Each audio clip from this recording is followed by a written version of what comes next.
Okay, so the first topic in Calculus 1. So, sa medyo basic na calculus is magtatakil muna nila yung functions. Pero sa atin ay medyo i-advance na natin yung sarili natin. Dapat medyo alam na natin yung functions and relations. Since si katatakil naman yan sa chapter 2 ng inyong Math in a Modern World. So, let's jump up into limits of functions. So, limits and continuity of functions. So, by definition, limit, the limit of a function f of x. So, yung function natin ay actually yung f of x. Okay?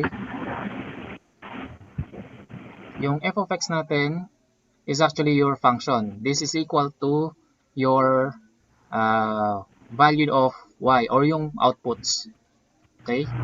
So, in Geometry, you will encounter the word outputs and inputs. So, yung x natin is the input and yung value ng f of x, which is equal to y, that is our output. Okay.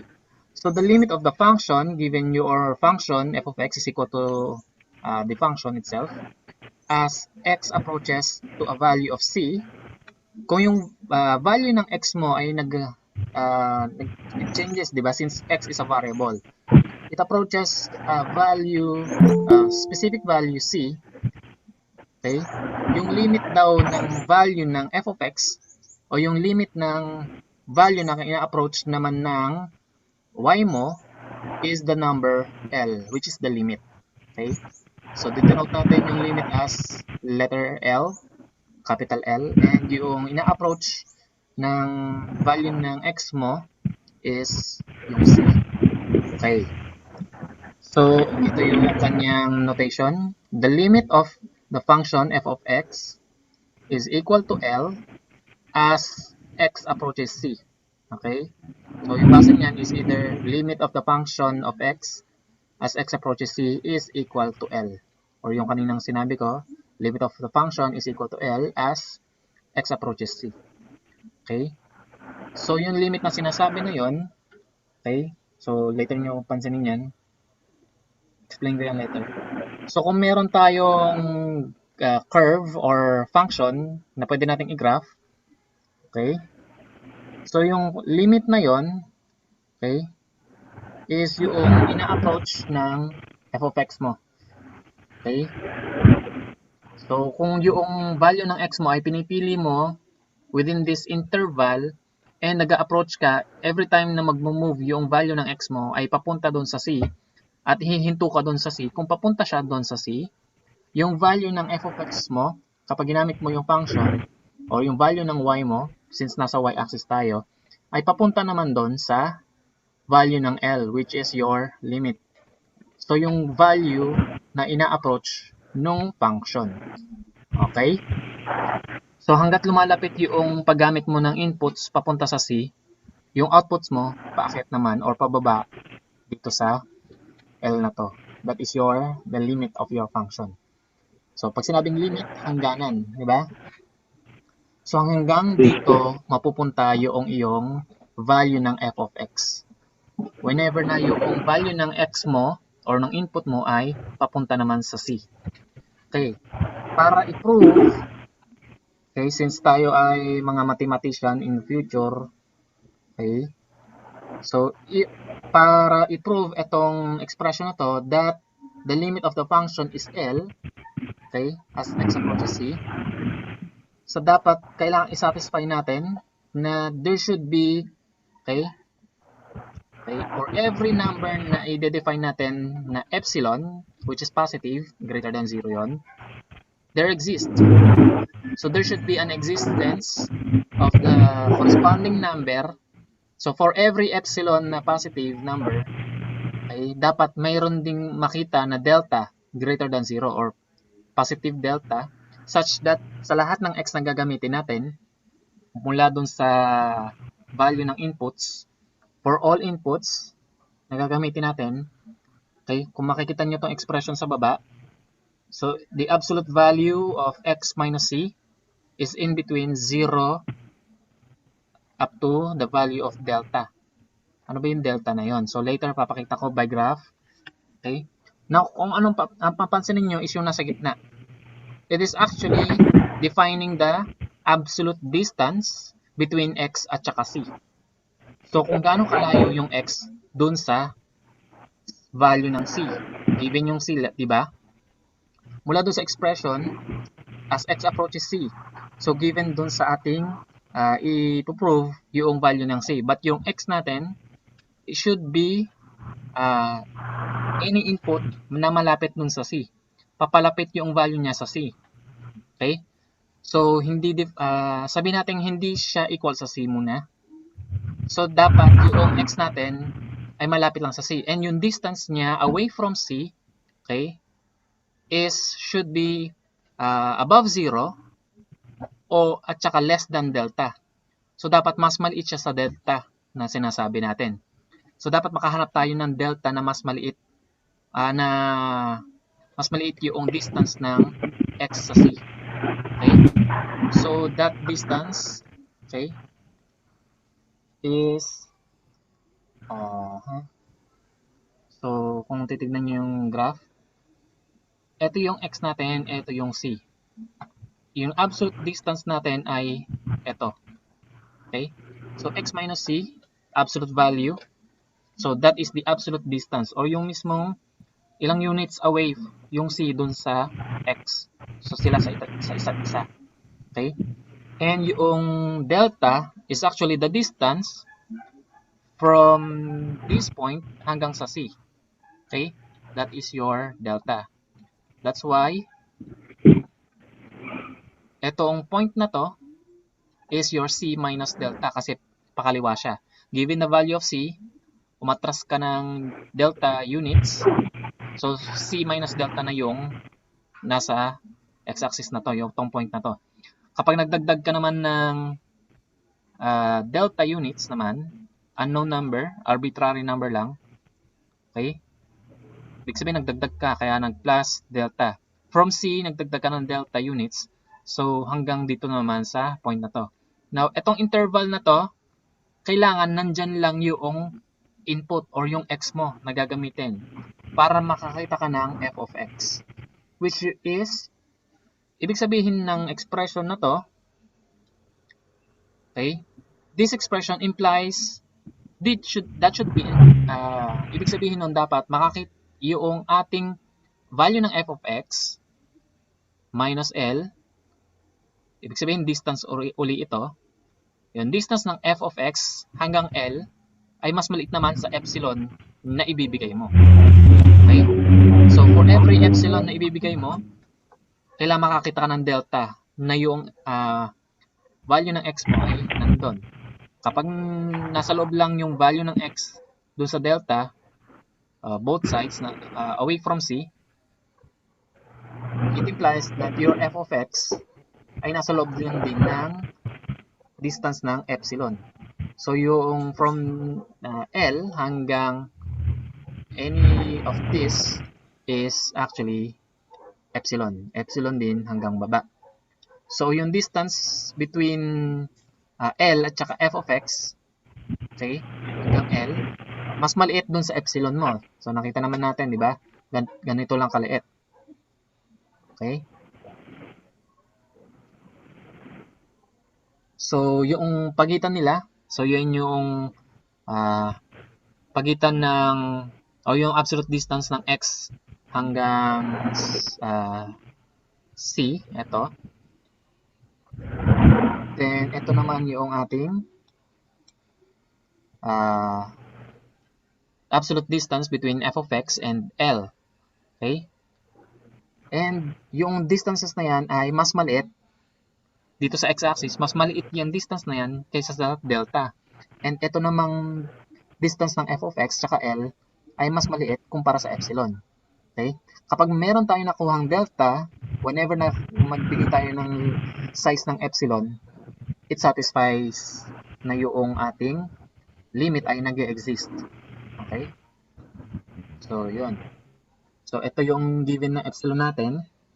So, there should be a delta, okay, na ganyan, na nasa gitna yung C. Okay?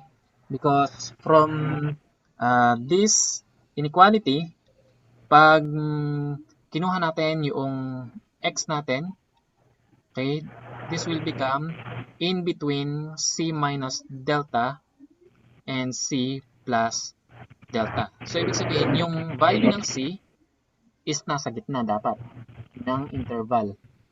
Okay? So, nasa gitna itong c natin ng interval na makukuha natin, which is yung interval na ito ay yung region na nasakop ng blue. Okay? And yung epsilon is yung yellow between green lines. Okay? So, kukuha lang tayo ng size ng delta doon sa loob ng red broken lines, which is your intersection nito ng yung epsilon at saka ng curve. Okay? Ibig sabihin yung delta mo dapat nasa loob lang yan.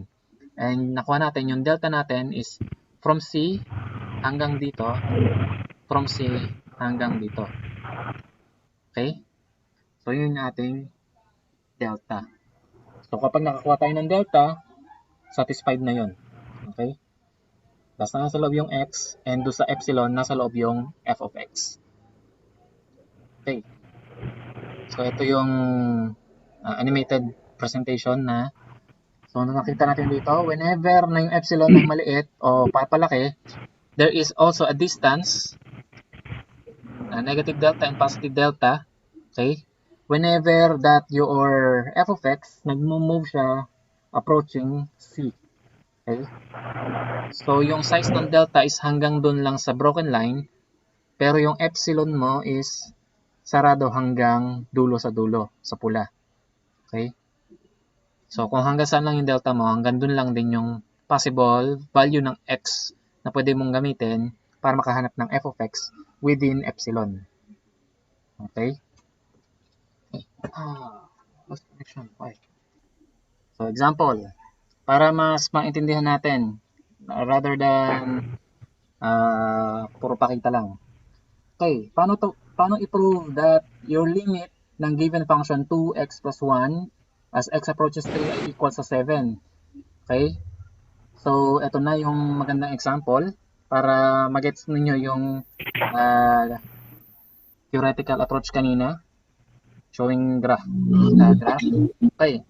So, first solution is kunin muna natin yung mga values na kailangan natin, which is yung f of x, yung L, and yung C.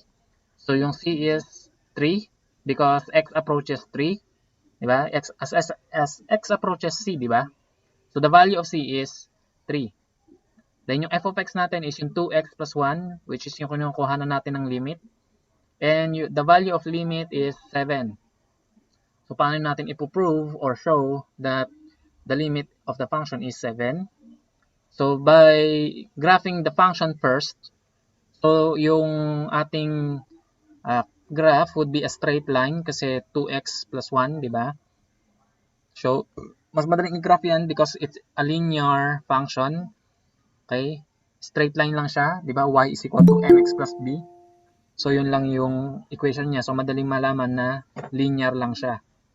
Okay? Then, plotting the values. So, yung C natin is 3. Okay? Then, yung L natin ay 7. Then, we can get the point, di ba? Point where your current, sabihin natin, the limit of your function. So, yung point na to is your limit dun sa graph. Then, sa value ng x natin is yung C. Then, sa value ng y, we have yung L, which is 7. Okay, next. So, for any given epsilon na greater than 0, we need to find a suitable delta, which is positive also, greater than 0. Okay, yun yung kailangan nating hanapin. For any given epsilon, so, lagi tayong magbibigay ng positive number na epsilon or positive distance away from L. Okay, then, ang hanapin natin susunod is delta na positive distance then away from C such that, okay, pwedeng hindi siya equals mismo sa 3 kasi yun yung center natin as C. And yung value ng x natin, okay, ay in between itong distances na to, yung C minus delta. Okay? Which is 3 minus delta hanggang sa 3 plus delta. Kaso ano ba yung delta na yun? Yun yung kailangan nating hanaping value na pwede nating compare sa epsilon. Kasi epsilon is arbitrary lang din, kagaya ng delta. So kahit anong size ang ibigay natin, as long as may compare natin siya sa mahahanap nating delta. Okay, that is, so whenever na yung x natin minus c, which is yung 3, okay, yung distance ng x away from the center, which is yung 3, okay, it should be positive pero hindi lalagpas ng size ng delta. Okay? Pero ano naman nga ba yung delta na yun? Yun yung hinahanap natin. It is true that, so kapag nakahanap tayo ng delta, kailangan yung f of x naman ay nasa pagitan din naman ng distance ng epsilon. Okay? So from L minus epsilon, so pababa yun from L. Tapos hanggang sa 7, which is L plus epsilon. So pataas naman hanggang kung saan man yung sakop ng epsilon na pipiliin natin. Okay? So, your f of x minus L is yung absolute value niya or yung distance between f of x and your L, which is 7, is less than the value of epsilon o yung distance ng epsilon. Okay? So, for example, we have an epsilon. Ito ang ginamit ko sa graph is 2 units away from L. So, yung value ng epsilon na ginamit ko ay 2. Pero kahit anong value yan, okay?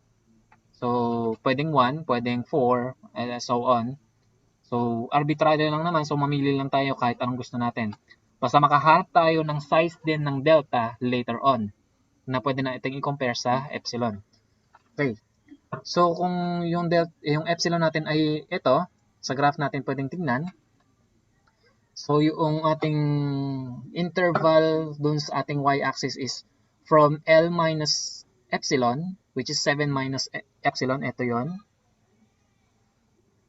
Okay, yung f of x natin should be in between this point, L minus epsilon hanggang L plus epsilon, which is ito yon. Okay? So, 7 minus epsilon less than f of x less than 7 plus epsilon. Okay? So, yun yung kailangan nating satisfy and para makahanap tayo ng delta later. So, we need to find a suitable delta by working backwards from that inequality, which is f of x minus 7 absolute value nun less than epsilon. So, yung f of x, substitute natin, 2x plus 1 minus 7 is less than epsilon. Diba? So, from that, simplify natin yung loob ng absolute value. We have 2x minus 6. Okay, pwede naman natin tanggalin yung parenthesis, then combine similar terms. 1 minus 7 is negative 6. Then, common factor ng 2x at saka 6 is 2. So, since yung 2 since a factor is hindi naapektuhan ng absolute value, okay, so pwede natin ilabas. So, absolute value of x minus 3 na lang. Then, para ma-isolate yung x minus 3, which is x minus 3 is less than delta, di ba? So, para makahanap ng delta, kailangan makakuha tayo ng absolute value of x minus 3, which is meron na dito. Kaso may 2 pa. We can divide both sides by 2 para matanggal yung factor na 2 na yun. So, x minus 3 is less than epsilon over 2, which is pwede natin kunin as delta. Diba? So, since ang value ng x minus 3, which is x minus c, diba, should be less than the distance delta.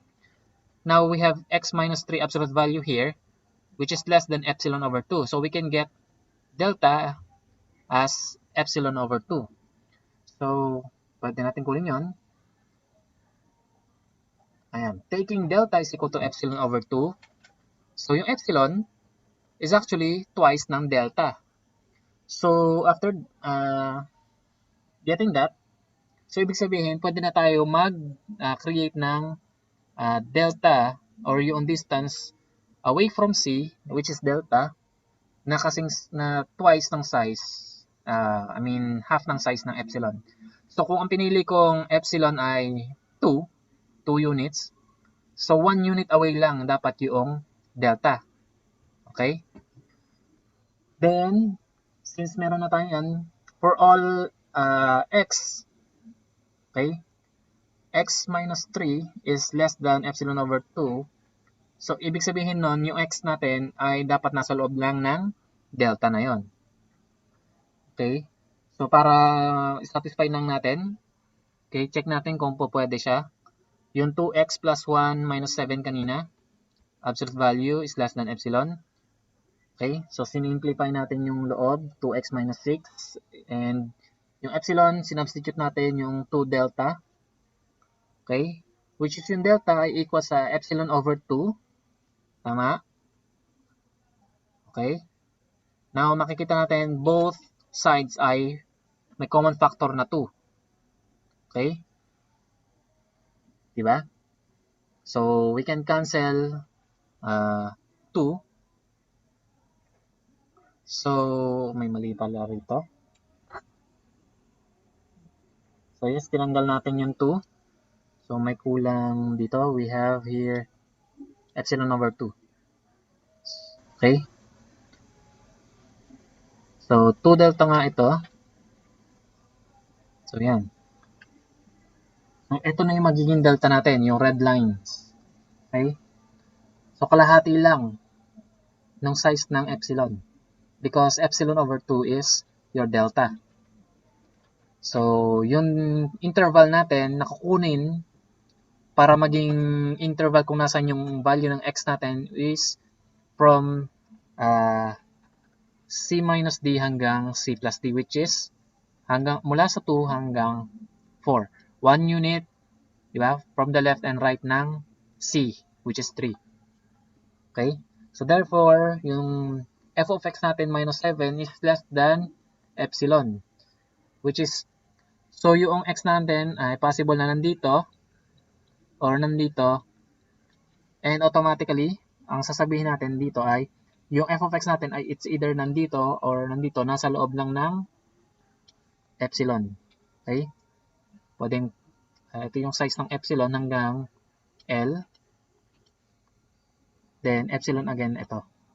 Hanggang doon. Okay? So, nandyan lang yung f of x. This proves that nakakita tayo ng delta, di ba? Na pwedeng satisfy. Okay? Which is yung size ng epsilon ay kalahati lang nun. Okay? So, this proves that the limit of 2x plus 1 exists and it is equal to 7. Okay? End of proof. Okay? So, ganun lang po ipoprove. Okay. So, yung example na yan ay medyo magulo pa. Simplihan natin using the identity function. Okay? F of x is equal to x. Diba? Ito yung ating value ng y is equal to x. Okay? So, identity function, ibig sabihin, same lang yung value ng input tsaka output. Kung anong i-input natin, siya lang din yung lalabas. Okay? So, first solution, let epsilon greater than 0. Okay? So, kailangan meron tayong epsilon. Diba? So, ayan siya in graph. Okay? Yung 45 degrees line, positive slope, y is equal to x. Okay? So, we must find a delta na positive such that sa lahat ng input natin, okay, since yung x natin minus c, ito siya, para dun sa x-axis, diba, kailangan mas maliit sa delta. It implies that yung f of x natin, which is equal din sa x, okay, ito ay L pala, sorry.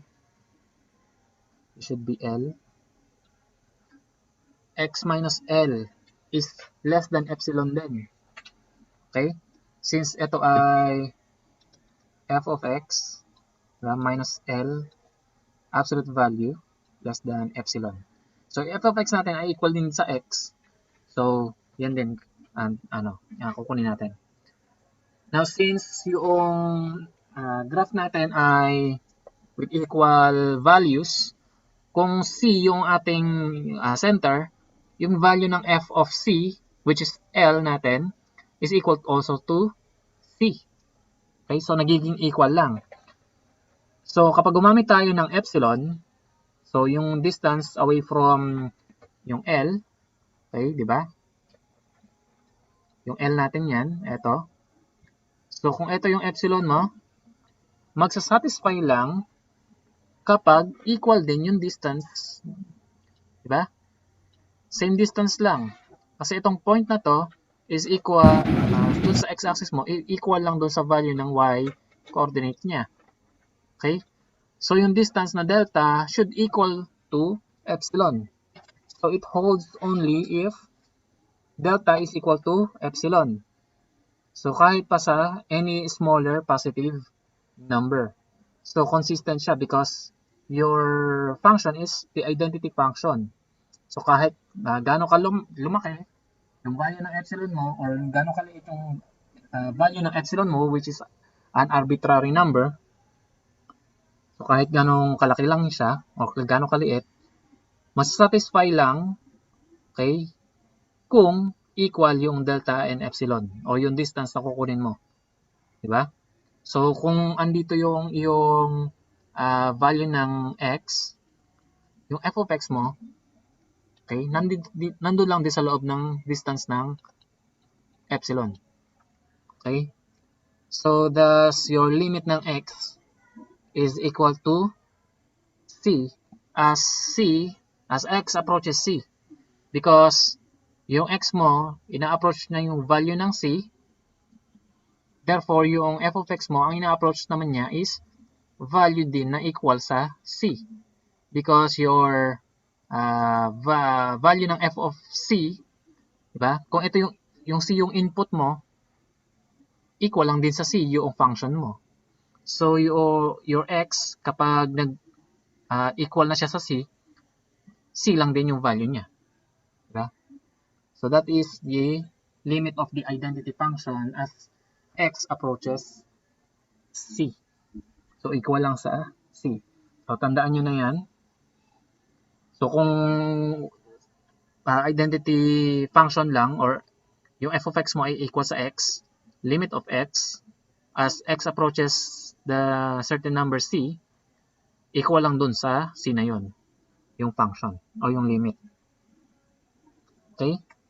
Another one is the limit of a constant function. So, pag sinabing constant function, sabihin natin y is equal to a constant function of negative 1/2. Okay? Y is equal to negative 3 or y is equal to 10. Constant numbers yung equivalent ng y, which is, diba, y is equal to k, where yung k natin ay constant. Pag sinabing constant function, ano bang itsura ng graph niya? It is a horizontal line. So, yung y natin is always equal to the constant. Kung saan man siya tumama sa y-axis. Okay? So, kahit gaano pang kalaki or kaliit yung x mo, okay, isa lang yung value. So, the solution, say almost the same. Let there be an epsilon na positive greater than 0. We must find a delta greater than 0 also. Okay? Delta or distance such that for all x na gagamitin natin, okay? So, dito, ito yung ating x minus c should in between 0 or delta. So, hindi siya lalaki sa delta. It implies that k, which is f of x, diba, is equal to k minus your limit, k pa rin. Because your limit is, diba, hanggang yung y ng, value ng y mo, kahit saan ka mapunta, is always equal to k. So, k minus k is 0.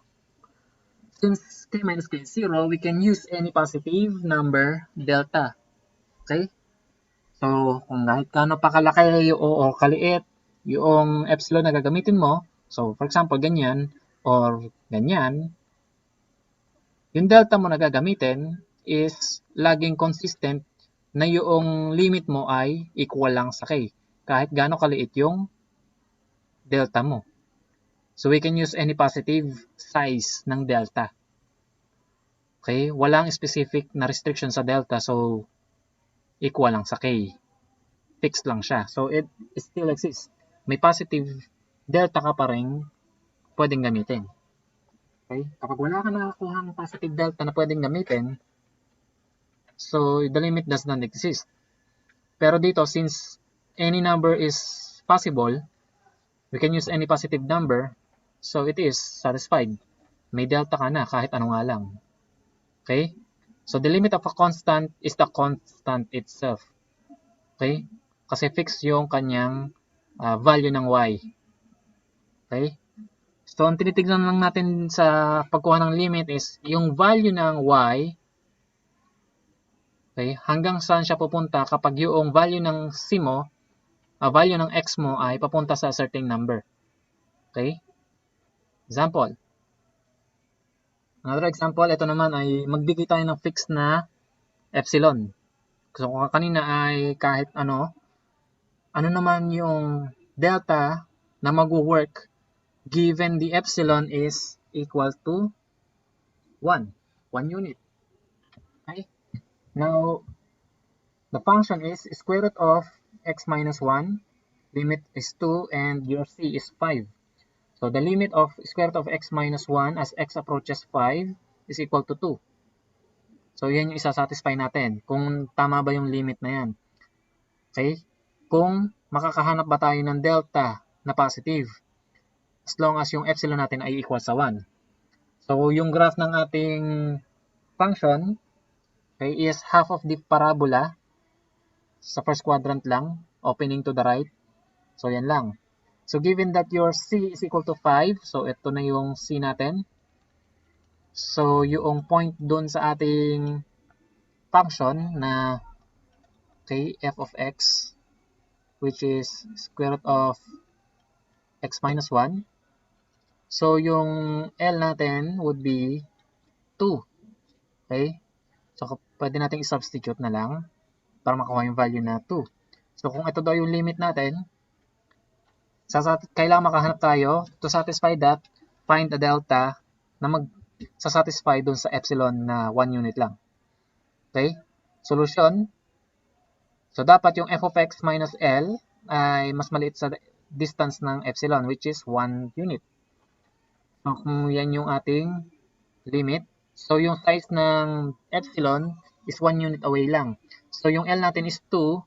So, yung epsilon natin ay hanggang ganito lang. Okay? Taas at baba ng L. So, epsilon is from positive 1 hanggang 3. Okay? Hanggang dun lang yung interval na kakuha natin ng, for example, nandito yung f of x. Kailangan nandyan lang sa loob ng epsilon. Okay? Now, the f of x is square root of 1 minus is square root of x minus 1 minus 2. Diba? So, sinubstitute lang natin. F of x is square root of x minus 1. Tapos yung L ay 2. Epsilon is 1. Now, okay? So, dito manggagaling yung interval actually. Pero by graphical, makikita na natin na yung interval is actually, so yung f of x natin is from 1, okay? Or yung x pala. Paano ba? No, hindi pala rito. So, tama.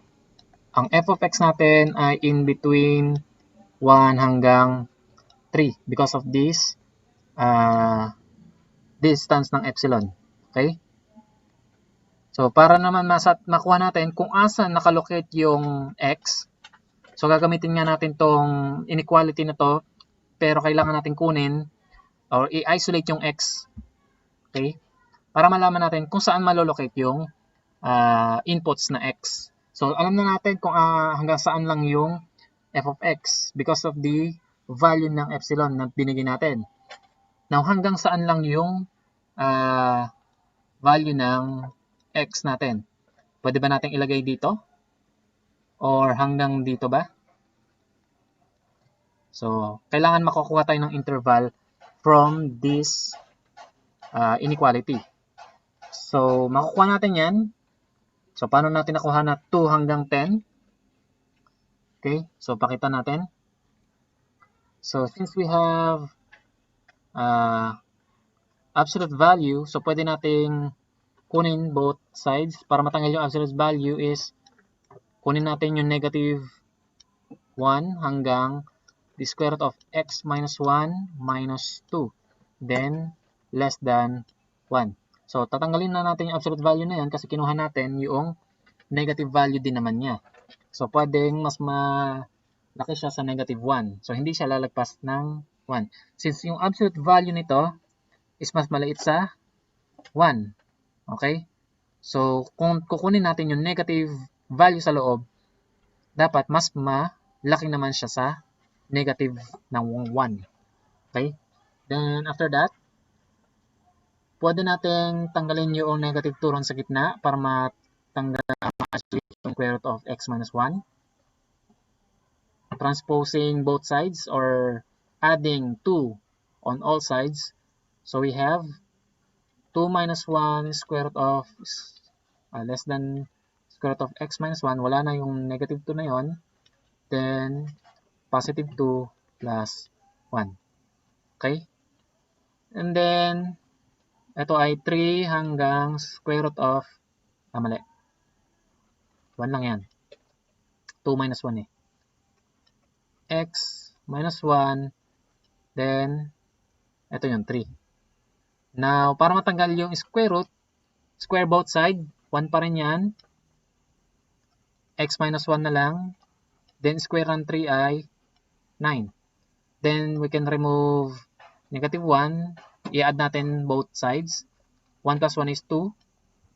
X na lang dito. Then, 9 plus 1. So, we have 10. So, ang ating interval came from that inequality. Okay, is 2 up to 10. Okay, so doon lang malolocate yung ating value ng x. Okay, so hanggang doon lang, 2 hanggang 10. Okay po. So, pero hindi pa yan yung delta natin. Yun lang yung possible based from the interval.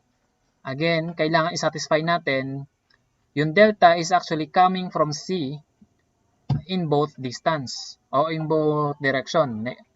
Pa negative side, pa positive side. And equal dapat yung size. Diba? Negative delta tsaka positive delta. Okay? Okay. Then, natabunan tuloy. So, nakuha niya yung paraan ng pagkuha ng interval from an inequality. So, pakopya na lang muna. At buburahin ko. Okay po. Okay na? Nasundan naman yan. Okay. So, algebra lang. Kaso inequality, hindi equality. Okay? So, isi-share ko naman sa inyo itong PowerPoint. Ilalagay ko rin itong solution na yan. So, buburahin ko na ha. Okay po. Okay. So, parang hindi matabunan yung aking naka-PowerPoint dyan. Okay. So yung delta natin, so yung x away from C should be less than delta. Okay? Eh yung C natin is yung 5, di ba? So para makuha din naman yung interval ng data natin, ng delta. Okay? So same approach doon sa ating interval dito. Yung solution natin kanina dito na binura ko. Okay? Same approach lang din, ganun din ang gagawin. So tanggalin yung absolute value, so magkakaroon ng negative delta dito sa kabila. So then yung negative 5, i-add natin both sides. So meron tayong 5 minus delta, tsaka 5 plus delta. So x na lang matitira dito. So your value of x should be in between 5 minus delta and 5 plus delta. So hanggang saan lang ba aabot yung delta natin na yun? Since yung C ay yung center ng interval, okay, sakupin natin yung same distance. Okay? From C to the left side and right side, kung saan lang tayo pwede. Kaso, ang pinakamalapit na endpoint ng interval natin from 2 to 10 is yung side ng 2. So, pwedeng hanggang doon lang yung delta natin. Okay? Hindi tayo pwedeng lumagpas pa hanggang, sabihin natin, 5, 6, 7, 8, 9. Kasi dito sa kabilang side naman, kapag nag 4 units tayo, abot tayo sa 1, which is hindi na sakop nung interval natin na 2 to 10. Okay? So hanggang 2 lang tayo. And that is 3 units away from C. Okay? So yung delta natin, ito lang yung sakop. Okay? So ilang units yung delta? Okay? Ilang units lang? So we have, andyan pa ba si Justin Delaria? Ilang units lang? Hello? 3 lang po. Thank you, Jean. Si Rachel, 3 din. Okay, 3 units lang. Okay, may isang casualty na ako, nakatulog na. Okay, so 3 units lang. So delta is equal to 3.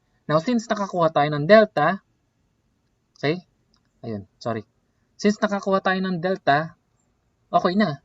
Yun yung purpose natin, di ba? So, end of the solution. Yun lang naman yung problem. Find a delta that satisfies or that works for epsilon equal to 1 in the limit of the function square root of x minus 1 with limit 2 as x approaches 5. Okay? So, nakakuha tayo ng delta. Tapos na. Okay? Ganun lang. Since nakakuha tayo ng delta, it shows that yung limit ng function natin is satisfied. Okay? So, yung delta lang ang kailangan natin hanapin. Okay? So, ulitin ko yung without the solution ng interval. So, the first thing na kailangan natin is magbigay tayo ng epsilon. Since given na rito yung epsilon, yung delta ang kailangan hanapin. Positive distance away from C. So, yung f of x minus L, substitute lang natin yung values na meron tayo. Yung f of x is square root of x minus 1, then yung L is 2, epsilon is 1.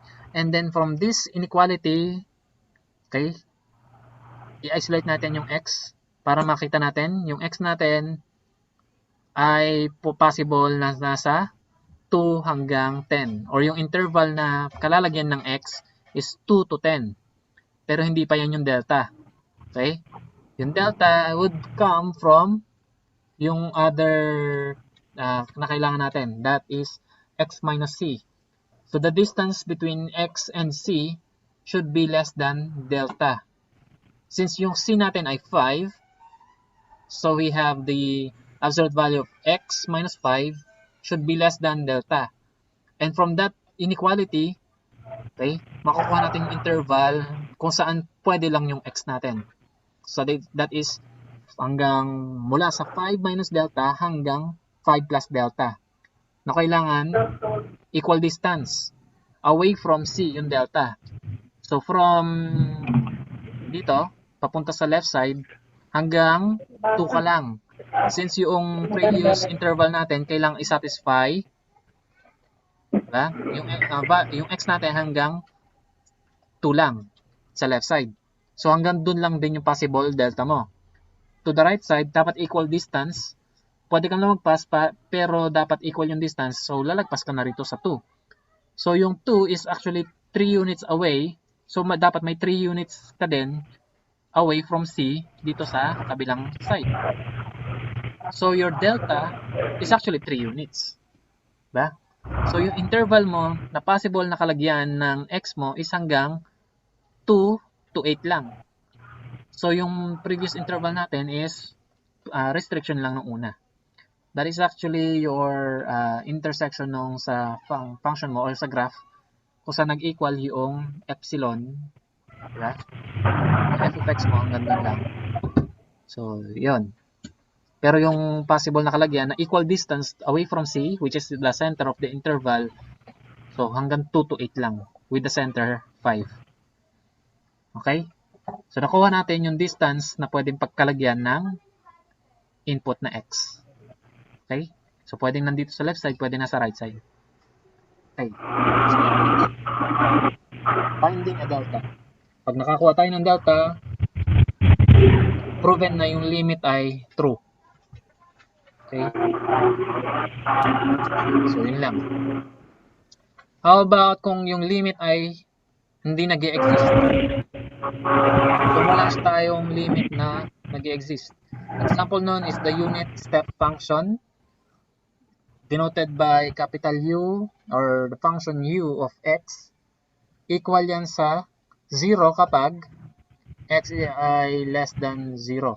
So, yung input natin, if your x is negative, equal daw sa 0.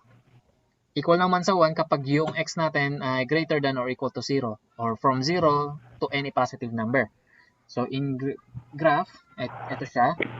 Kapag nasa negative x-axis tayo, since yung input natin would be negative, x less than 0, equal daw sa 0. So, yung value ng y is constant, equal to 0. Naka-open circle yun, o open dot, because hindi included yung x is equal to 0 dito. Okay, open dot lang. Now, doon naman sa second part, equal sa 1 kung yung x natin is from 0, so equal sa 1 yun, so closed dot, okay, solid dot, then straight line. Okay? So kapag any number, any x doon sa positive side, consistent na equal sa 1 yung y. Okay? So that is the unit step function. So nag-step ng 1 unit. Okay? So it has no limit as x approaches 0. Diba? Kung nakapunta ka ng 0, wala siyang limit. Bakit? So, if x approaches 0, for example, at this point, papunta ka doon, unti-unti, and kahit dito, ang ina-approach na value ng y ay dalawa. Meron kang 0, meron kang 1. Papunta ka doon eh. Diba? So, yung graph mo, from the left, papunta ng 0. Yun yung ina-approach niyang limit. Pero dito sa right side, ang ina-approach niyang value ng y is 1. Okay? Because its value or yung function mo, okay, yung value ng function mo jump at x is equal to 0 or dun mismo sa y-axis, there is no single value na L na pwede nating tawaging limit, okay, na ina-approach ng function mo as x approaches 0. So, dalawa yung value na pinupuntahan ng function mo or ng graph kapag yung value ng x mo ay papunta sa 0. Okay? Dalawa sila. It's 0 and 1. So yung limit ay hindi nag-exist because walang isang value lang. Kailangan isa lang yung pupuntahan nila, both sides. Okay? So there are two choices. So since walang single value, walang limit. Okay? So thus yung limit ng u of x or yung unit step function as x approaches 0 does not exist. So hindi nag-exist yun. Kasi kapag papunta ka ng 0, wala kang isang eksaktong sagot. Diba? Walang pupuntahan na isang value lang. Dalawa yung pupuntahan mo. Magkaiba. Same with g of x, where it is equal to 1 over x kapag hindi equal sa 0 yung value ng x, and 0 kapag equal sa 0. Okay? So meaning, if x is equal to 0, y is equal to 0. So that is actually the origin. And ano ba itsura ng graph ng 1 over x? So ito siya, parabola na naka opening from 45 degrees angle. Hyperbola pala, sorry. So ganyan yung itsura niya. And doon sa ating second option, okay, if x is 0, yung y natin or yung g of x natin, yung function ay 0 din. So that is the origin. So meron tayong point doon sa gitna. Okay? G also has no limit as x approaches 0. Diba? As x approaches 0, papunta ka doon. Sa kabila naman, papunta ka doon. So anong value ng y ang pinupuntahan mo? Diba? Papunta ka doon. Hanggat papalapit ka sa 0, lumalayo ka palalo. Okay? So it goes to negative infinity. Dito naman, it goes to positive infinity. Then kapag tumapat ka na sa 0, meron kang value na 0. Okay? So nagda-diverge yung yung graph mismo. Pag sinabing nag-diverge, naglayo. Okay? Divergent. So hindi mapunta sa isang value lang. Kumbaga di mapakali. Okay? Because the values of g or yung graph grows too large, in absolute value, okay? Ito palayo ng palayo, lumalaki yung value niya in negative values nga lang, kaya sinabing absolute value. So yung value niya is palaki ng palaki as x approaches 0 and does not stay close to any fixed real number. Okay? Hindi siya nag-fix sa isang value lang kahit lumapit ka ng lumapit sa 0. Okay? Dito, from the positive side, papaakyat ka hanggang sa mag-infinity ka. Ibig sabihin, yung y-axis mo is an asymptote. Diba? Palapit ka lang ng palapit. Pero it goes to infinity, hindi ka pa rin didikit dun sa y-axis mo. And meron kang exactly 0 if your x is 0. Diba? So magkakalayo yung value ng function mo. Diba? So we say that the function is not bounded or wala siyang limit. Okay? Kasi tuloy-tuloy lang siya. It goes to infinity.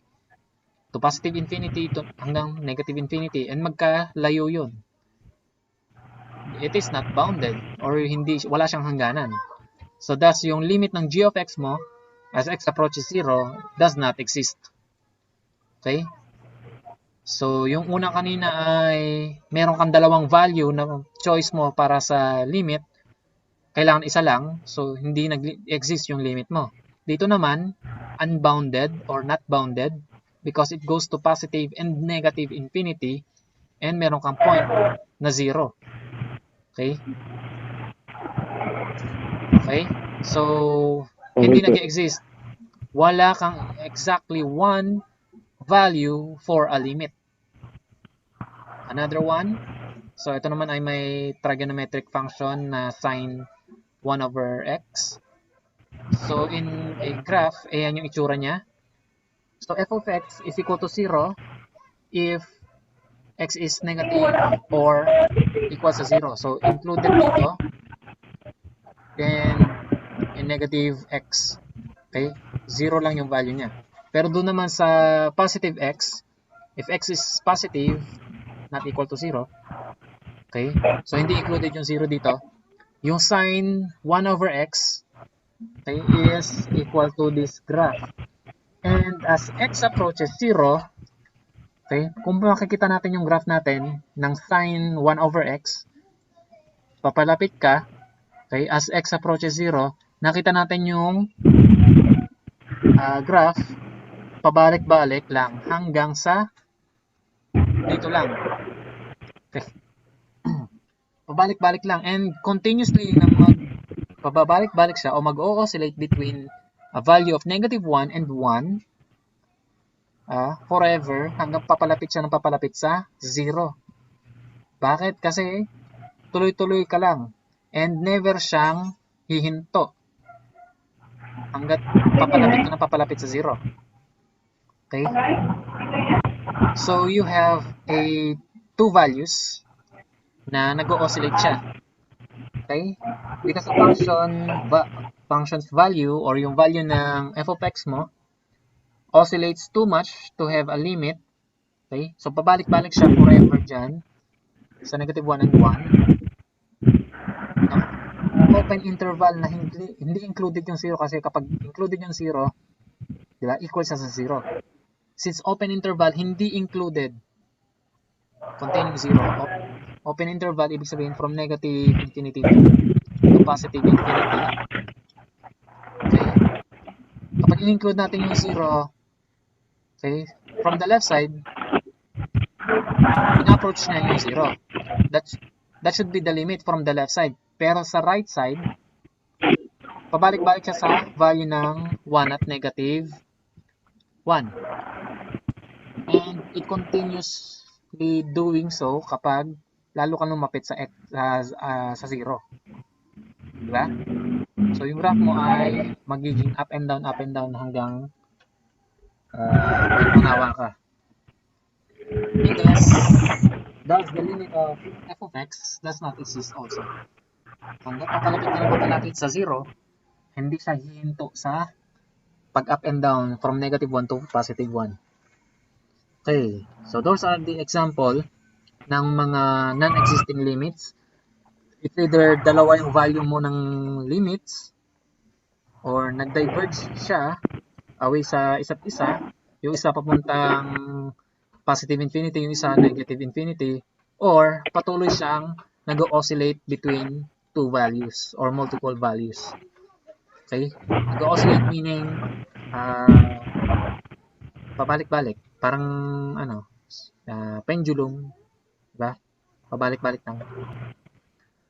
Okay, then after that, we'll tackle the theorems on limits. So, ito na yung medyo tanda na ng mga nag-calculus na, yung mga nag-STEM.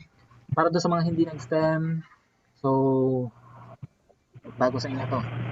Theorems on limits. So, mga basic limit laws. First, okay. If given yung limit ng function f as x approaches c, which is equal to m, and yung limit ng g, which is equal to n, okay, so yung limit ng dalawang function ay given, there is a rule using a constant multiple. Okay, if solve natin yung limit ng function na may pwede natin kuhanan ng constant na multiple, pwede natin munang ilabas yung constant multiple na yon, tsaka natin perform taking the limit of the function itself, o yung f of x. Now, given that the limit of f of x ay equal sa m, we can just multiply the constant with the limit. Okay? K is constant. So, kung yung constant mo ay any real number, so pwede natin munang ilabas yun, i-factor out, okay? Then, take the limit ng natitirang mga variables or expression. And next is the sum and difference rule. If you have to find the limit of the sum or difference ng dalawang function, kung nakita mo yung isang expression ay possible na sum and difference, pwede rin ito ay polynomials. Yung f of x mo ay first term, yung g of x mo ay another term. We can do is find the limit of the first term plus or minus kung subtraction man siya limit ng second term. Okay, which is if possible na makuha natin yung limit ng f which is equal to n and yung limit ng g which is equal to n, we can just add or subtract their limits. So equal lang yan doon. Okay? Same with common difference rule, yung product rule. Kung ang kukunin naman nating limit is a product, so meaning kung yung f of x natin okay, kung yung inilimit mong expression is actually a product ng dalawa pang function, pwede mo munang i-factor out yon. So after that, kung pwede mong kunin yung limit ng isang factor at yung factor limit din ng isa, ganun yung gagawin mo. Take the limit ng f of x, tsaka mo lang i-multiply dun sa limit ng g of x, which is n times n lang. Okay? Diba? Yung limits lang nila ang kunin mo, then i-multiply mo na rin yun. Okay? So, ganun din sa sum and difference. Okay? Kunin mo muna yung limit ng each term, then add or subtract. Okay? Ito yung kasunod. After ng product, syempre, quotient. And sa division, meron tayong laging restriction. Anong bawal na ginagawa sa quotient or sa division? Andito pa ba si Jovi Malda? Anong bawal sa division? Sige nga, Razel, open na yung mic mo eh. Bawal po maging zero. Bawal maging zero Yung pong pinaka-final answer. Denominator po. Yung denominator. Ano po yung denominator? Okay lang na maging zero yung final answer. Huwag lang yung denominator because division by zero is Undefined. Unidentified. Undefined po. Undefined. Merong unidentified. Undefined. Hindi natin maintindihan kung paano mangyayari. Okay? So, pwede natin sabihin infinite, pero actually it is undefined. Hindi natin naiintindihan kung ano yung nangyayari doon. Okay? Wala siyang sagot. Okay? So, kaya bawal. Okay? So, pag nag-divide ka, make sure lang na yung i-divide mo should not be equal to 0. So, sa quotient rule, if you are taking a limit of an expression which is division of functions, okay? Kung nag-divide ka ng function, tapos kukunin mo yung limit nun, pwede mong kunin muna yung limit ng numerator, same din dun sa limit ng denominator, as long as yung limit ng denominator ay hindi equal sa 0. Kasi yung m over n, di ba? Bawal mag-divide ng 0. So, as long as yung n mo ay hindi 0. Okay? Okay pa yun. Pero pag nag-0 yun, kailangan humanap ka ng ibang paraan. Okay? Pag nag-0 yung denominator, humanap ka ng ibang paraan na pwede kang mag-divide as long as yung nasa ilalim mo ay hindi 0. Okay? So, yun yung one technique na kailangan ninyong intindihin later. So, base doon sa mga example. Next is power rule. So, ito yung mga exponents. Dito, kung kukunin niyo yung limit ng function na naka-power, okay, given the power n, okay, pwede nyo na muna ilabas yung power na yon. Kunin nyo muna yung limit ng function na nasa loob, then tsaka nyo kunin yung power ng limit na makukuha niyo. As long as yung power na yon is positive integer. Okay? Positive whole number. Okay? Kasi kapag nag-negative yon, ang mangyayari ay i-reciprocal ninyo yung answer.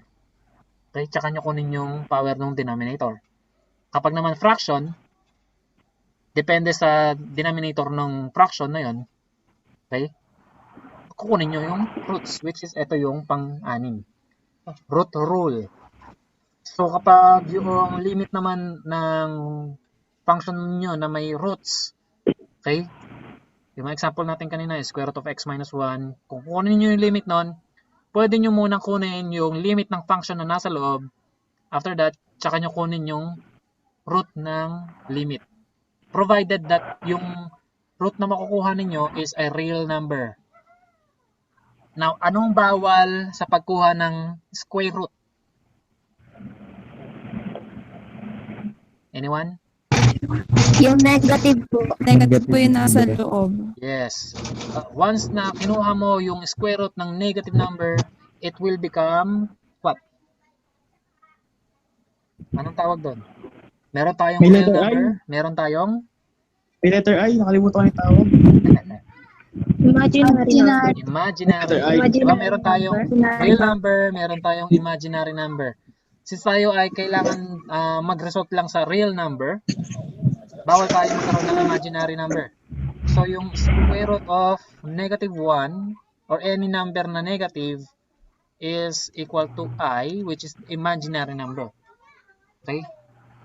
Square root pa lang yun. Or sa fourth root, may restriction pa rin tayo doon. Pero sa square root, okay, ito yung sasabi, provided that the root is a real number. Kasi kapag nagkataon na imaginary number yun, hindi na obra. Okay? That's one restriction for taking the roots. Pag negative yung square root, for example, square root lang yung hinahanap, iwasan natin magkaroon ng negative sa loob. Kung yung i-take nyo na ng square root ay negative, automatic, imaginary na yun. Okay? So, again, hanap kayo ng paraan to simplify the function para hindi kayo makakuha ng negative or ng undefined or imaginary number. Okay? So, let's have example. Example number 1, we have the limit of x cubed plus 4x as x approaches 3. Okay. So, given that we have a function which is a binomial, diba? Meron tayong two terms, x cubed tsaka 4x. Meron tayong addition sa gitna.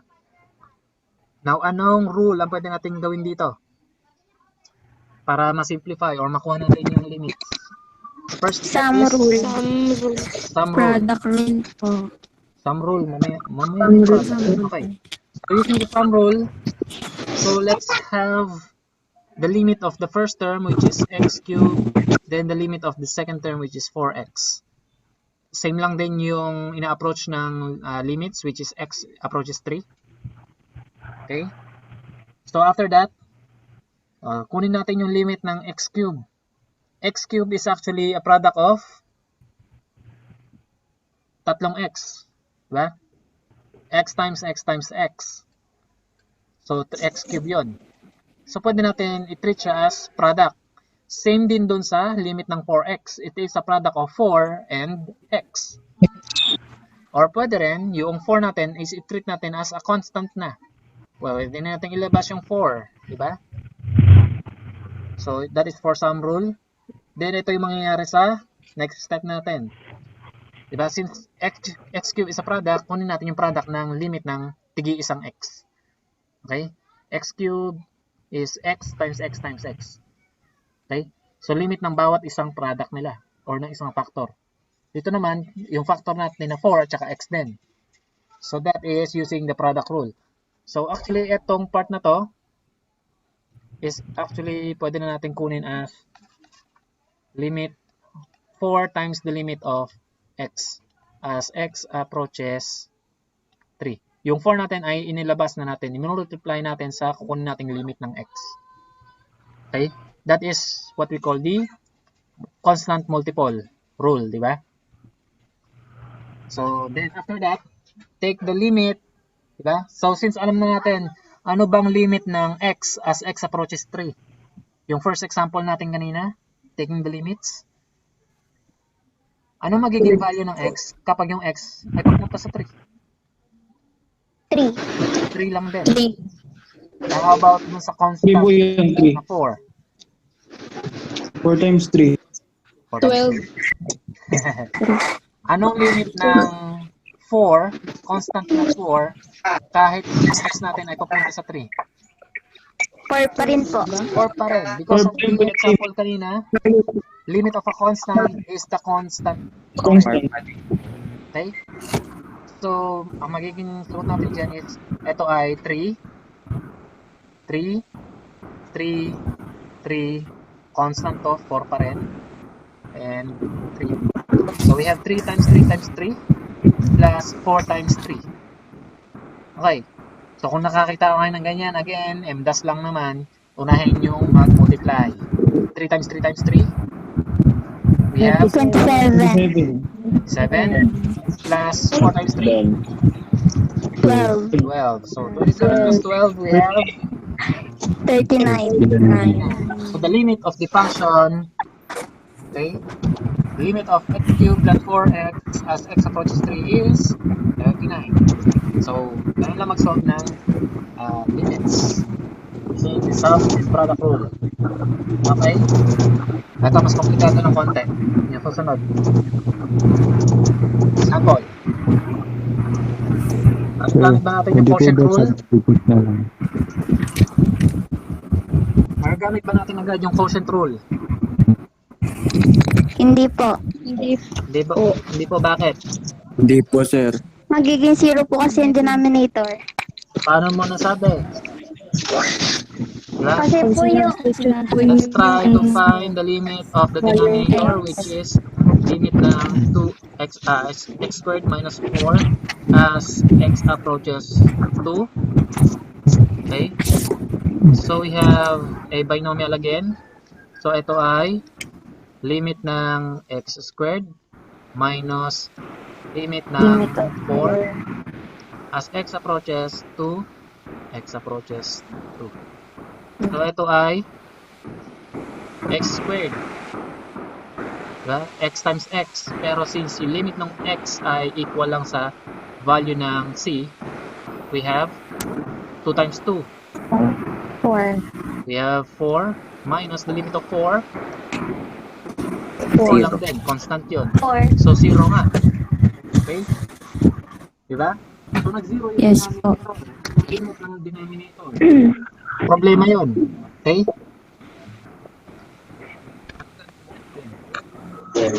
Pwede pong gumamit ng i-multiply po sa sa denominator.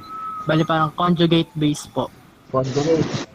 So hanggat maaari, huwag kang gumamit ng conjugate kasi lalong magiging komplikado. Gagamit ka naman ng conjugate kung wala ka ng choice. At Kapag sir? Kapag kapag wala ka ng choice, saka ka lang gagamit ng conjugate. At kapag yun lang yung tanging makukuha mong Sir, nag-ano po kayo? Putol-putol. Sorry. Hanggat maaari, huwag kang gagamit ng conjugate. Kasi kapag minultiply mo ng conjugate ng denominator, yung numerator, good luck. Lalong komplikado. Tatamarin ka na mag-solve. Okay? The first thing na natutunan nyo in algebra is factoring. Yes. The special products and factoring. You can find a common factor para ma-cancel. Okay? Since yung limit ng denominator is 0, we cannot use the quotient rule as is. Okay, we need to simplify the function to evaluate the limit. Simplify nyo muna yung function, which is yung rational expression na yan. Okay? One way is to find a common factor from numerator and denominator. Pag na-cancel ninyo yung common factor, testing nyo ulit yung denominator kung magsi-zero or not. Okay? So, first thing na kailangan ninyo is find a common factor. Okay? There are multiple ways in finding a common factor ng denominator at numerator. Lalo na kung hindi agad natin madali makita yung factors ng numerator. By the way, ano yung factor ng denominator? X plus 2 times x minus 2. Yes, that is the factor ng denominator. Pero paano yung numerator? X cube yung nasa taas. X cube minus 9x plus 10. Then you find easily their factor. Hindi, di ba? Yes. Okay? Mahirapan ka dyan kasi cube yung ating Numerator. degree o yung nasa numerator. Unlike sa denominator, di ba? Some difference lang siya. Okay? So, one way is to divide the expression as is. And there are two ways on dividing, the long method or long division, and the other one is synthetic division. Okay? Use synthetic division. Paano gamitin yung synthetic division? Kukunin natin yung coefficients ng numerator. Okay? Since alam natin yung factor, okay, ng denominator, it is possible na isa sa kanila is factor din ng numerator. And taking the roots, since x is equal to 2 is a root, okay, both noong numerator and denominator, paano natin malalaman na yung 2 ay root? Okay? Kailan ba magzi-zero yung expression? So yung numerator ay magzi-zero if ito pala. So sa denominator, ang factors niya ay, again, we have a factor of x minus 2, then x plus 2. Factor yun. So dito, testing natin. Since yung limit natin is approaching 2, testing natin i-substitute yung 2 na yon dun sa numerator din. Okay? So kapag 2 cube, we have 8 minus 9. minus 18 So we have 18 plus 10. plus 10. Is this equal to 0? Tama ba? Yes. Yes. So it is equal to 0. So yung 2 na to is actually a root. Diba? Since alam natin na nandito meron tayong x minus 2 is equal to 0, which is x is equal to 2. 2. Diba? So yung x is equal to 2 is automatic a root ng both numerator and denominator. Or actually is possible na factor nitong dulong numbers. 10 at saka 4. So, it is possible na yung x is equal to 2 ay root. Now, we can use that root to be the divisor or pang-multiply do sa ating synthetic division na gagamitin. So, given that 2, let's perform the synthetic division. Okay? So, we add 1. 0 naman yung i-add natin. Pagbaba siya. So, bring down 1. Then 1 times 2, we have 2. So, pa ganon. Then, ganyan. I-multiply natin pag balik natin doon. So, we have 1 times 2 is 2. We add again. We have 2 lang din sa 0 yon. 2 times 2? 4. 4. 4. Add. Pababa. Yes? Negative 5. Negative 5. Negative 5. Then pataas ulit. Multiply nyo muna ng 2. Negative 10. So we have negative Negative 10. 10. 0. Then pag Zero. nyo, we have 0. So sa Zero. synthetic division, kapag nag-0 yung last, which is the remainder, okay, pag nag-divide kayo ng factor, okay, so yung ating original ay i-divide din nyo ng factor, which is yung ginamit natin na x minus 2, yung x is equal to 2 yun. Okay? Pag nag-0, that means it is a factor. Okay? Pag hindi, try another root or factor. As long as nag-0, ibig sabihin factor na yon. And yung ating natirang expression, kapag na-divide na natin yung factor na yon, is kukunin natin yung coefficients, which is 1. So ito ay x squared na lang because yung 3 ay nabawasan na ng isang factor na x, which is x from x minus 2. So bababa na yung kanyang degree. Okay? So x squared na lang plus 2x then Plus 2x. minus 5. So the factor ng Minus numerator 5. is x minus 2. Okay? So same sila ng factor ng x minus 2 Time times yung nakuha natin sagot sa synthetic division. X squared plus 2x minus 5. So now we have a X common minus factor x minus 2. Both numerator and denominator. So matitira ay x squared plus 2x minus 5 na lang. All over x plus 2. Okay, now, yung limit ng original function natin would become limit ng new function. Okay? X. X plus 2 na lang yung denominator. So, ano yung limit ng x as x approaches to 2. 2. So, plus 2, 2. we have 4 yung denominator. So, okay na, hindi na 0. So, we can now perform the quotient rule. Okay? So, we can take the limit of both numerator and denominator. Okay? So, nakuha na natin yan. Now, anong limit ng x squared as x approaches to? 4, 8, 3. Yeah?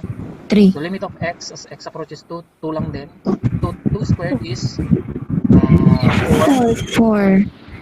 Then, limit ng 2x Minus- as x is equal to 2. 4. 4 lang din. Plus Minus 4. 5, constant. Same din dito sa denominator, 2 plus 2. Okay, so 4 plus 4 minus 5 all over 3. plus 2. Which is equal to 3, 4. Okay, then we have solved the limit of the function. Okay? So, medyo matagalan lang doon sa pagsisimplify, pero meron tayong iba't ibang paraan para mag-simplify. Okay, kailangan nyo i-recall yung special products and factoring.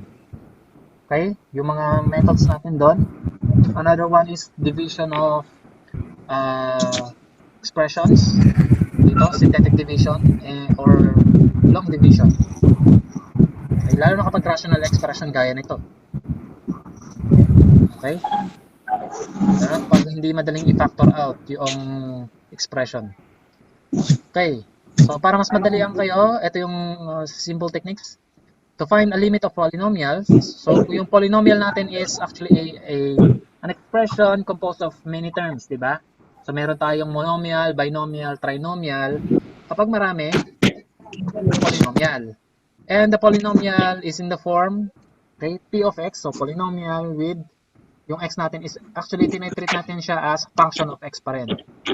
So yung a sub n is the first coefficient, then yung x raised to n is our highest exponent n. Then the following terms ay pababa na yung ating exponent. Ganun siya naka-arrange. Okay?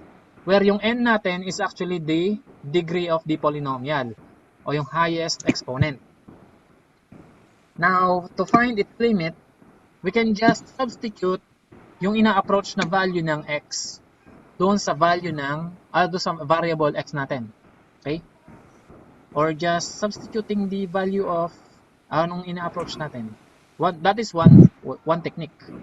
Okay? So, substitute nyo lang kung ano yung ina-approach ng x doon sa mismong expression. So, that is one way to find the limit. Kung gagaya kanina, mabilis nung iba nakukuha because direct nilang sinasubstitute. Sinusunod nila itong technique na to. Okay? And for the limit of rational functions, so yung kanina, rational siya. If your p and q are polynomials, therefore yung, as long as yung q o c is not equal to 0, yung limit ng division ng polynomials or ng functions ay equal lang sa substitute. Okay? Substitute lang natin yung c na yon o yung ina-approach na number dun sa polynomials. Okay? Sinubstitute na natin.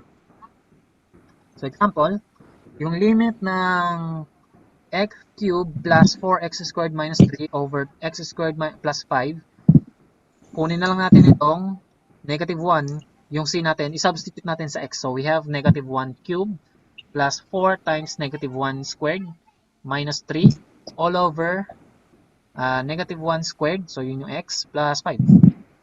Now, kahit na 0 yung numerator, okay lang. Basta may denominator kang whole number or real number, just equal to 0. So, we have a limit, 0. Okay? So, mas madali yun. Di ba? Papadali yung pinag-aaralan natin. Okay? So, mas mahirap yung una. Pinadugo ko lang ilong nyo para hindi nadudugo mamaya. Okay. So, next. So, mas madali nang mag-perform ng limits. You can now have a theorem, which is the sandwich or squeeze theorem. Okay. So, nandun mismo sa salita niya, meron tayong iipitin. For example, yung value ng mga function natin is in the hierarchy na g is less than or equal to f of x, and f of x is less than or equal to h of x. Given that for all of x, in some open interval containing c, which is yung ina-approach na limit, ina-approach ng c, suppose yung x is equal to c itself. Because pwedeng hindi siya defined dun sa c mismo. Okay? Meron tayong restriction or possible restriction na yung functions natin ay hindi defined dun sa value ng c, which is yung ina-approach ng x or ng input. Suppose that given yung limit ng dalawang nasa dulo, which is yung g of x at saka h of x, the limit of g of x as x approaches c is equal to the limit of h of x, which is both equal to L given yung kanilang limit. Therefore, in graphical presentation, yung h ay yung red and yung g ay yellow. As x approaches c in any direction, so yung h mo ay papunta doon, papunta lang din dyan. Yung g mo papunta lang din doon. So yung L mo ay papunta lang din doon. Both. Now since yung f mo is in between, so no choice siya. Diba? So yung limit niya would be also same with the two other functions. Then the limit of the function f of x is equal to L also. Okay? Example niyan is yung nasa highway ka, ikaw yung nagda-drive ng sabi nating tricycle, tapos sa dalawang gilid mo, ginit-git ka ng isang truck at saka isang van, and nagit-gitan sila, nasa gitna ka, wala kang choice kundi kung saan sila pupunta, doon ka lang din pupunta. Di ba? Na-sandwich ka or na-squeeze ka between them. So there is no choice kundi kung ano yung direction na pupuntahan ng dalawa, doon ka lang din makakapunta. Okay? That will be also your limit. Okay. So ito yung application ng sandwich theorems, yung basic trigonometric limits. O ito yung mga some important limit rules, lalo na may trigonometric functions. So ito, kailangan nyo naman i-recall yung trigonometry ninyo, which is isa sa pinakaayawan ninyo. Pero since nag-applied math kayo, dapat medyo alam nyo pa to. Okay, the first one is limit of sine theta. By the way, yung theta natin dito is yung ang ina-approach natin is yung input natin. Ang input na natin sa trigonometry ay angles, hindi ba? So rather than x, we have theta approaches 0. Okay. So the limit of sine, yung una nating trigonometric function, sine theta. So ano ba yung magiging value ng limit ng sine theta as x approaches 0? So using the sine wave, okay, or rather we can use the unit circle. Okay. So we have 0 angle, we have pi, dito naman is pi over 2, 3 pi over 2, then yung coordinates ng points natin sa unit circle is 1, 0, 0, 1, negative 1, 0, and 0, negative 1. Okay? So meaning nito is unit circle, yung radius ng circle na yan is always 1. Okay? Now ito yung coordinates niya. Okay. So as theta approaches 0, or meaning yung angle natin ay papunta sa 0. So given the angle, so yung theta natin, okay, So, kung yung angle mo ay papaliit, pumunta sa 0, ito ay negative naman, negative angle. Kapag ganun ka, pabalik sa 0. Okay? So, ang positive angle is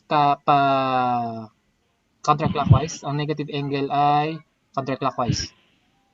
Now, from negative angle, papunta ka sa 0 is yung nasa babang angle papunta sa 0 yung sayo. Kung positive yung angle mo, okay, pabalik ka ng 0, so pag ganun ka. Ang sin theta is actually, dun sa ordered pairs mo na x and y, it is actually your, mali, cosine theta and sin theta. Okay? Since your hypotenuse dito is 1 also, so yung x and y mo ay yung triangle dito. So, recall nyo lang yung sa trigonometry ninyo using this triangles, diba? So, meron tayong makukuha ng triangle dito. Hypotenuse is yung radius. Yan, the distance or yung coordinates ng point na to. Yun lang din yun. Since dito ay 0 yung height, so yung y natin is 0. Dito sa 0 angle, yung radius ay 1. So, as your angle approaches 0, or dito dun sa ating sine wave, yung input mo ay papunta sa 0, yung sine wave ay papunta dito. So, yung height ng wave mo ay papunta sa 0. By looking at the graph, you can say that it is equal to 0 also. Okay? So, yung graph na yan, the y is equal to sine theta, yun yung function natin.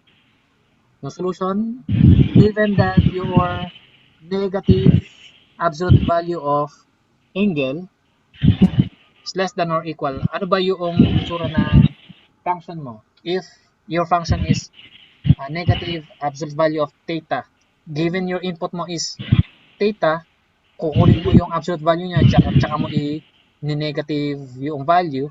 So, ang itsura niya ay parang yung sa identity function, diba? Same yung value pero negative. So, laging negative yung ibabalik mo kasi negative yung output. Okay? Then, yung absolute value of theta naman is always positive kasi naka-absolute value.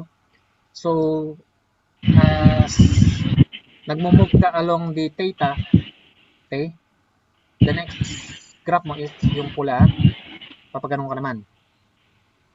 That is your y is equal to the absolute value of theta. Now, yung green na curve mo o yung sine wave is in between these two, okay, and yung limit ng dalawa is equal to 0 as x equal to 0, diba? Kung pabalik yung theta mo sa 0, ang ina-approach din nila na value ng y is 0. And nasa gitna yung iyong graph, which is yung sine theta. By Sandwich theorem, limit niya lang din is 0. And by looking at the graph, madali mo makikita yon, diba? So, pabalik ka ng origin. Kung yung theta mo ay pabalik ng origin, yung y mo pabalik din dun. So, 0 din yung value. So, that is the first one. Sin theta, limit ng sin theta as theta approaches 0 is equal to 0. How about yung cosine theta? Okay? So, we can use the cosine wave pero hindi ko gagamitin yun. Ibang gagamitin ko. Now, given that yung 1 minus cosine theta ang gagamitin natin, given that yung 0 or y is equal to 0, yung straight line na yun sa x-axis, okay, that is your y is equal to 0. And given that your graph, ayan, y is equal to 1 minus cosine theta. And yung ginamit natin kanina na absolute value of theta, yan. Okay. Using the wave function, okay. So rather than the unit circle, at yung linear ang ginamit. Now, makita natin na yung graph ng y equal to 1 minus cosine theta is in between 0 and absolute value of theta. Okay. Using the sandwich theorem, yung limit ng 1 minus cosine theta ay equal sa 0. Pero ang hinahanap natin ay cosine theta lang. Okay? Since taking the limit nitong 1 minus cosine theta, ano ba yung limit ng 1? As theta approaches 0. Tsaka natin i-minus dun sa limit ng cosine theta as theta approaches 0. That should be equal to 0. Anong limit ng 1? Constant yun. 1 lang din. So we have 1 minus 1. question mark equals sa 0. Ano dapat yung value ng cosine theta or limit ng cosine theta? Okay? 1. So dapat limit ng cosine theta is equal to 1 po. So doon natin nakuha. 1. Okay? So doon natin makikita na magkaiba yung limits ng sine and cosine. As theta approaches 0. Okay? Using the unit circle also. Okay? So yung as theta approaches 0, papaganon ka, saan papunta yung value ng x mo? Okay? So you have a 1 unit. Diba?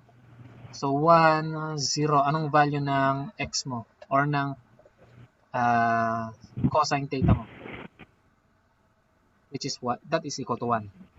Diba? Doon sa ordered pairs mo na x, y, we have cosine theta, sine theta. Ang cosine theta mo yung x. Ang coordinate niya is 1, 0. So automatic, yung value nila ay cosine theta is equal to 1. Okay? So pwede natin kunin yun doon or using the wave functions. Okay? Sine theta tsaka cosine theta as theta approaches 0. How about yung may sine theta over theta? Since yung denominator is a theta, limit ng theta as theta approaches 0 would be 0 also. So yung limit ng denominator is 0. Hindi natin pwedeng gamitin yung quotient function, quotient rule. Diba? So limit ng theta as theta approaches 0 would be 0.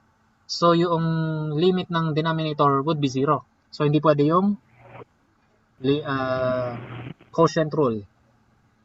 So, pwede natin gamitin yung ating squeeze theorem by comparing the areas of this figure. Okay? Where makakahanap tayo ng expression na sin theta over theta later. Okay? So let's compare yung area ng triangle OAP. Asan ba yun? Itong green na triangle. So O, A, and P. So yung area niya is, anong area ng triangle? 1/2 base times height. Anong base nito? Given that it is a unit circle, so we have base niya is 1. Okay? And yung height nito is actually yung sin theta. Okay? Yung altitude niya hanggang sa P. Q to P, yung kanyang height. So, the base is 1, height is sin theta, the formula is 1/2 base times height. So, we have 1/2, 1 times sin theta. Then, mas maliit siya kumpara sa area ng sector OAP. Ano ba yung area ng sector ng OAP? It is yung piraso ng pizza. Okay? So we have anong area ng complete circle? Anong formula ng complete circle? Area. pi By R squared po. r squared. R Yung pi squared. na yon is actually angle ng half circle. Complete half circle. Okay? Yung pi, okay? Pero yung sa buong circle, yung angle na yon is actually 2 pi. Yung complete radian measure, di ba? Ibig sabihin, kailangan may 2 pa tayo. Okay? So, ito yung 2 pi, angle ng buong complete circle. Okay? Sa radian measure nga lang yun. 2 pi yung buong circle, may over 2 ka pa dapat. Eh, ang radius natin dito ay 1, di ba? So, yung r natin would be 1. Then, yung angle natin, rather than a complete circle na 2 pi, meron lang tayong theta. Okay? So, ang angle natin kapalit ng 2 pi is theta. So, yung formula natin is may 1/2 tayo sa simula because of over 2 na yon. Then, yung angle is magiging theta. Then, yung radius is 1. So, we have 1/2 theta. Then, yung radius is 1. Then, squared. Okay? Next. Yung triangle naman na OAT, which is the largest triangle na meron tayo. Ang base natin is also 1. Yung height naman natin is yung tangent line. Okay, hanggang dun sa makukuha ng theta. Okay? Diba? Ang tangent line natin is from this point, okay, perpendicular siya, diba? Dun sa radius natin. And given the theta, given the angle, ano yung nasakop niyang length. So that is the tangent theta na side ng angle na yon na theta. Okay? So the tangent line with a measure na nasakop lang ng angle natin, which is theta.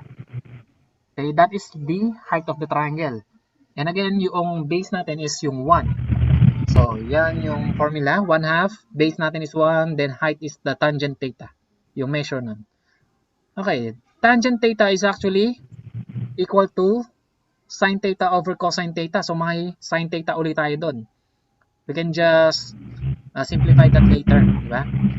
So, we have the inequalities na yan. Simplifying those. So, ito na yung ating simplified version where 1/2 sin theta, then theta over 2, and 1/2 tangent theta. Okay, so all side, ang gawin natin ay i-multiply natin ng 2, then divided by sin theta. Okay, yung buong expression, ano mangyayari? So makakancel yung 2, makakancel din yung sin theta dito sa una. So magiging 1. Yung gitna, mawawala yung 2. Ay, theta. Mawawala yung 2, makakancel. So, theta over sin theta. How about the last one? Etong tangent natin is sin theta over cosine theta. So, makakancel yung sin theta because of the, diba? Sin na yon. So, matitira ay 1 over cosine theta. Yung 2 again sa denominator, makakancel nito. So, matitira ay 1 less than theta over sin theta less than 1 over cosine theta. Pero ang kailangan natin ay, yung function natin is sin theta over theta, hindi theta over sin theta. One thing na pwede natin gawin, pwede natin reciprocal lahat. Pag binaliktad natin, mag-o-opposite yung inequalities. So, babaliktad din yung values. So, yung reciprocal ng 1 is 1. Reciprocal ng theta over sin theta is yung function natin na kailangan, sin theta over theta. And yung 1 over cosine theta is reciprocal niya is cosine theta lang.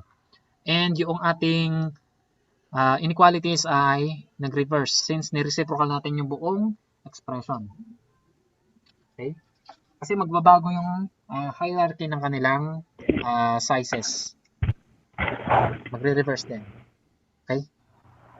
Now, since we have this inequality, We can now use the sandwich theorem or squeeze theorem. Alam natin na yung limit ng 1 ay is 1 as kahit kailan yan. Kahit saan man papunta, di ba? As theta approaches 0. How about yung cosine theta? Kanina nakuha na natin, di ba? Limit ng cosine theta as theta One. approaches 0 is 1. also 1. So, no choice ka na. Nasa gitna yung sin theta over theta mo. Since 1. limit ng sin theta over theta mo is also 1. Okay, ang haba ng pinagdaanan para lang i-prove natin yan. Later, gagamitin na natin.